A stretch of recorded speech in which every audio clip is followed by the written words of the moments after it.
What is the revenue model for eFarm Direct portal? The revenue model comes from the subscription fees and the usage fees which the members would be paying to access and utilize the services of the portal.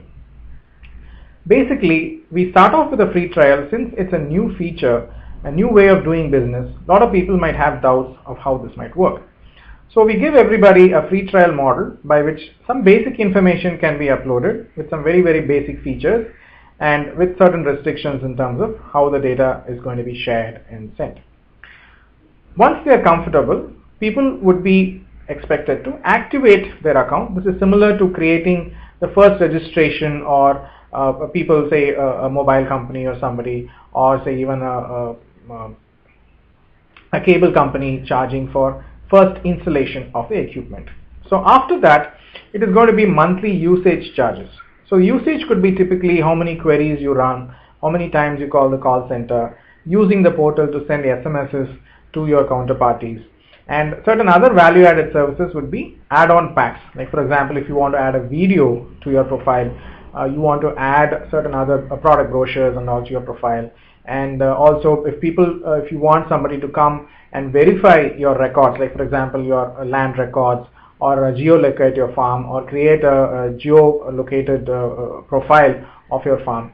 And also sometimes buyers might want certain things to be verified, like for example if it's an organic farm, they would like things to be tested, and if they are in a remote location, they can utilize some of these services where independently somebody can go and verify and test the products.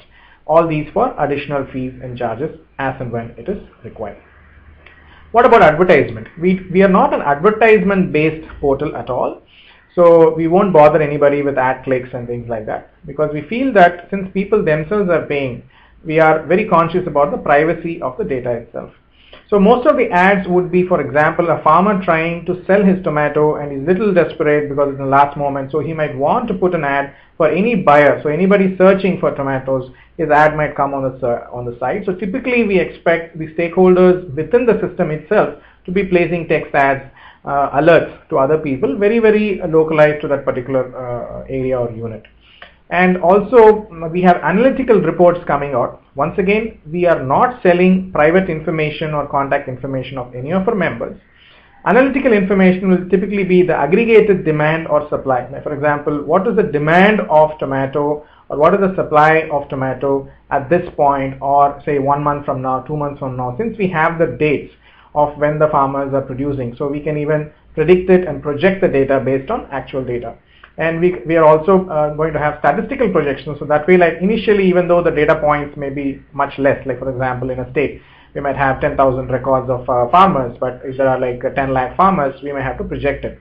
But as the system evolves and we get more and more real data, we'll start realizing that our statistical reports resemble very closely to the real situation on the ground, which makes a lot of the decision making much more easier and less ad hoc.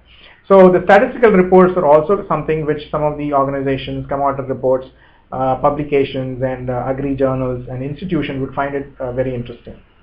We also have memberships for other organizations, like for example banks and institutions, where they can come and take a look at some of the records, especially towards financial inclusion, where they want to provide loans and services specifically to the farmers.